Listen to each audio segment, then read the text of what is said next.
me, I'm plumping some raisins. I'm just using regular old sun-made raisins in the box, and I'm plumping them up, and I just got them into a little tap water. I'm gonna cover it up with plastic wrap, put it in the refrigerators, and let these raisins plump up and get moist for about an hour or two.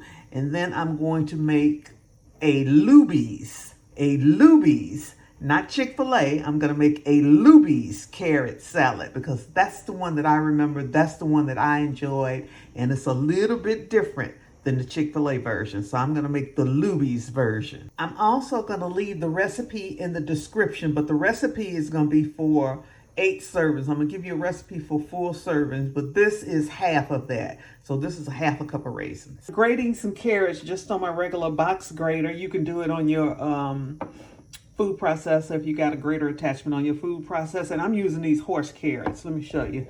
Big carrots like these. These are the carrots that I prefer to use anyway. So I'm using these, and like I said, I'm going to leave the recipe in the description field because I'm not following the recipe total because I'm only making enough for me to last for a couple of days, so I don't need to make a huge batch. Here are the raisins I took out of the refrigerator. They've been in the refrigerator for about 4 or 5 hours. They're nice and juicy, and I got the water draining off them right now. So I'm going to put the carrots and the raisin together and look at the ratio before I decide if I got enough carrots. And then we're going to mix up the mixture that goes on top of them. You see, I didn't even use a full one of those horse carrots. I still got enough left because this is a recipe for one. This is for me, okay? So I'm reducing the recipe, and I'm just using my eyes and getting a feel for it. But here's the carrot to raisin ratio, and the raisins are nice and juicy now. But here's something that a lot of people don't know. A lot of people are familiar with Chick-fil-A. When they were selling carrot and raisin salad, they use pineapple chunks. That's totally different from Luby's. I'm making the Luby's version, and Luby's use crushed pineapples. And so I'm letting some of the pineapple juice drain off these pineapples before I add them also. But Luby's use crushed pineapples. And I don't know what made me start thinking about the Luby's raisin and carrot salad, but I've been thinking about it, and I said, you know what, I'm going to make it. And so we're going to let that water drain off those pineapples, and then we're going to continue on. Now let's talk about another difference. In this bowl is mayonnaise and powdered sugar, because Luby's use powdered sugar in their carrot and raisin salad. I think a lot of people use either maple syrup, agave, honey, and other sweeteners. I'm not sure. But I know that Luby's use powdered sugar and mayonnaise. And I didn't want to mix up too much. Again, this is just for me. So I didn't want to mix up too much, even though I'm going to leave the full recipe, the original recipe, in the description. But I didn't want to mix up too much. But this tastes fabulous, y'all. It's delicious, and I'm not even a mayonnaise person. So just know that mayonnaise mixed with powdered sugar, and then we're going to mix this all together. But this is good. So here I want you to get a look at how it looks with crushed pineapples versus cubed pineapples, you know, pineapple chunks. So I've added the pineapple. The only thing in this bowl is the pineapples, the raisins, and the carrots. And now we're going to add the mayonnaise mixture a little at a time. It's good already. It's good already. So let's do that. So now we've added the mayonnaise mixture, and it's starting to look like that old Luby salad. I didn't add a lot of mayonnaise, y'all. Y'all know how I am about mayonnaise. But it's starting to look like that old Luby salad. So what we're going to do now, we're going to let this chill overnight, y'all. We're going to let this chill overnight and come back tomorrow and have us some carrot and raisin salad for our little special treat. All right? All right. See you back tomorrow. You know, since we got the Luby carrot and raisin salad to eat, I thought I'd go ahead and cook up some liver. So I got some beef liver. I got that much, plus this is what's left, all for $2.80. Don't tell nobody, because they'll have these prices running up like oxtails now. So that's our secret, okay? So what I do is, some people soak their liver in milk to get rid of that tart flavor. I like that flavor. I just soak mine in vinegar for a few minutes to clean it up, dry them up with a paper towel, and then I bag them up like I bag up everything else. I just don't put a paper towel in there with the meat, but that's how I bag it up. Take all the air out of the bag, and it's ready to go. These, I'm just gonna put salt and pepper on them, a little flour with salt and pepper, and I'm gonna fry them up, and I'm gonna eat them with the carrot and raisin salad. So I just add a little salt and pepper and just a light dusting of flour. Just sprinkle a little flour on top, and it's ready to go. I like to cook mine in a cast iron skillet with a little olive oil and a little bit of butter. I got my onions in here, and I don't really like my onions caramelized. I like my onions more wilted than caramelized. But you can do it however you like to do it. But this is how I do mine. So how do y'all like y'all's liver? I like mine fried just a little hard, y'all. I really do. So I'm going to show you what that looks like in just a few minutes. Baked potato, very simple. Make sure that when you're getting your baked potatoes or when you're getting your potatoes or any food, that when you get them from the grocery store, you clean them before you cook them. So this one has been washed, scrubbed, dried, with paper towels, dried out. And all I did was take a fork and poke a few holes in it, like that, with the fork. Went down that deep. And olive oil, salt and pepper, put it in the oven at 400 for about an hour or so. And then we'll test it to see how the skin feels. I'll just do a quick little test like that to see if it's good and fluffy inside. And we're gonna have us a baked potato to eat with our meal today. Here's a baked potato out of the oven. See, that skin is crisp, like I like it. Ooh, it's hot. It's hot. Okay, so now let's just put some butter in it and just see how it is. Okay, y'all, I don't think I'm gonna put any cheese in it. I just got the baked potato ready. It's good. It's creamy. It's hot. It's got nice salt and pepper on it. Let's plate up. Y'all see I've eaten half of the liver and onion as I was cooking the other piece. That's what I do. I eat, baby. Okay, so we get ready to plate up. I got the carrot salad that I got to put on my plate. I'm going to put it on a little separate little container, and I'll show y'all that.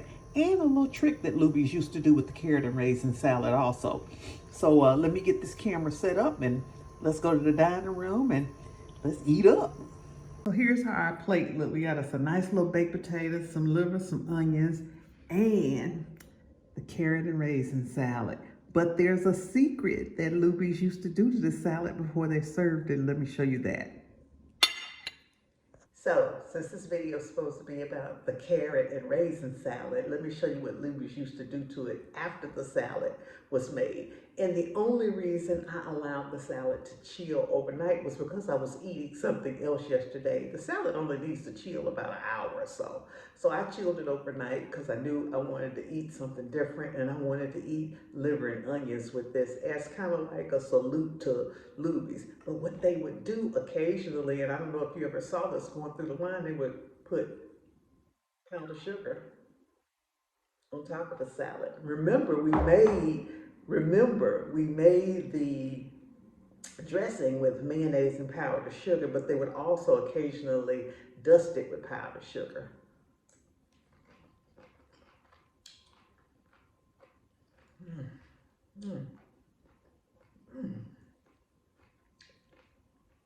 This is the star of the show. And I actually like this better, the Luby's way, over the Chick-Fil-A way, because Chick-Fil-A would put chunk pineapples in theirs.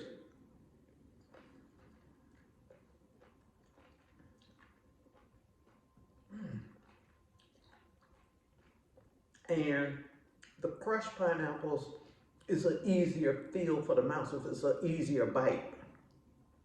Man,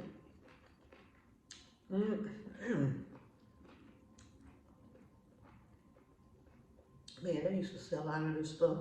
Every old person in the world would come through here, and even I would eat it as a young person 30 years ago when I was working. I would eat this. This salad is so good.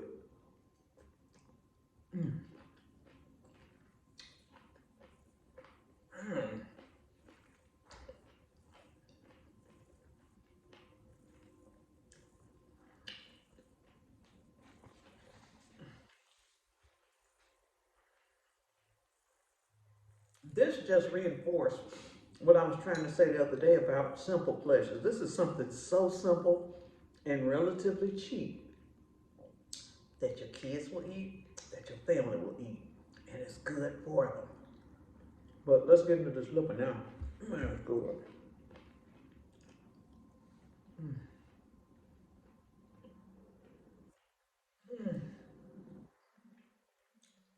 I'm here to tell y'all,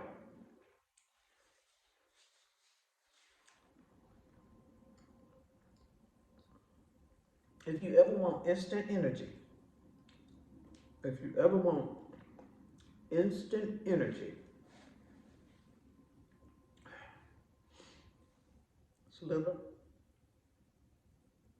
It's liver and onions, y'all. It's liver, really. More important than the onions is liver. Most people,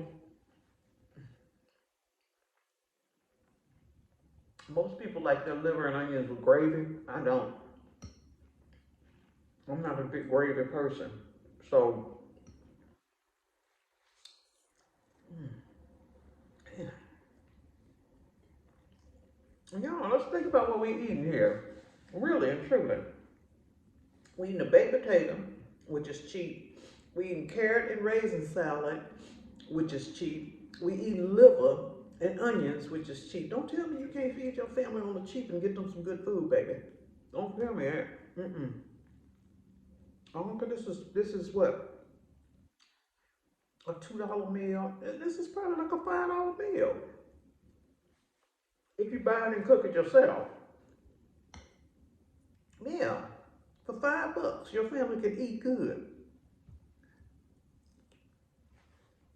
And remember, I still got liver in the refrigerator to eat the rest of the week or next week, or I can freeze it or whatever. You know what I think it is?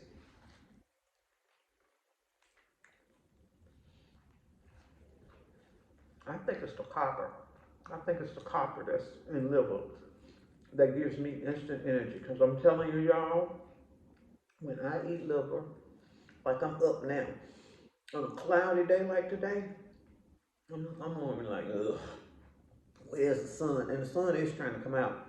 I'm like, where's the sun? Baby, eat the liver.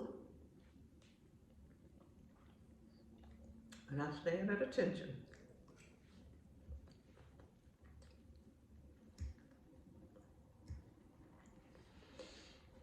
It's so good. It's so good. It's so good. So we've gone down like Luby's memory lane today.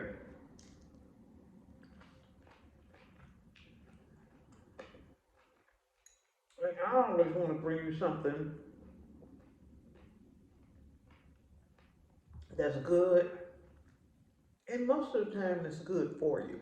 That's kind of how I'm thinking. I want to do bring you something good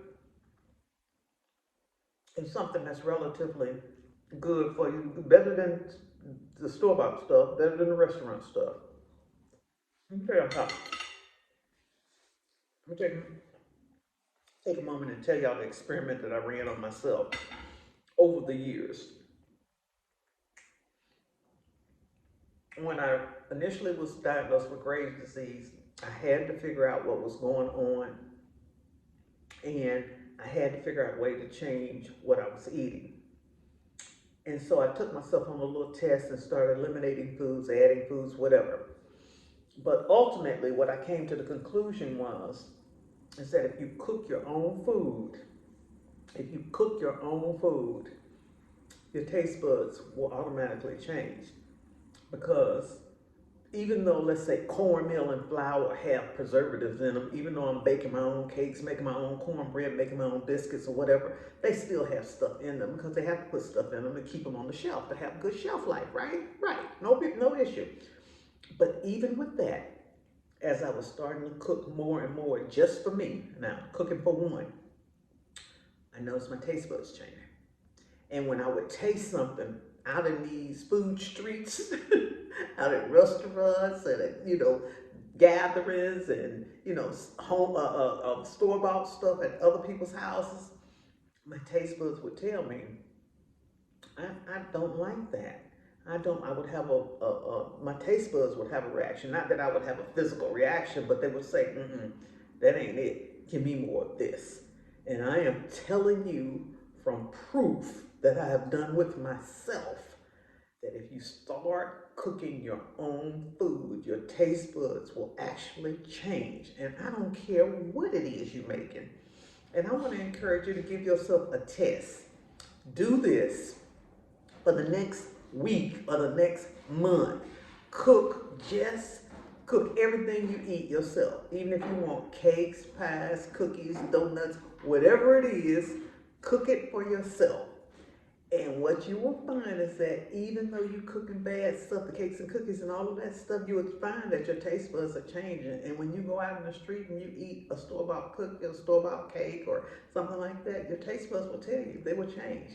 And over time, your taste buds will tell you, don't give me that, give me more of this. And that's how it works. I'm telling you, trust me on that, y'all. All right? That's all I got for y'all today. I got to get down, baby, because all of this is delicious. All of it is good. I'm Val Taylor. Y'all know to watch the next video, right? By now, because I've been messing that up. Make sure you watch the next video, and I will see y'all on the next video, okay? Make it a great day. Bye now. Baked potato.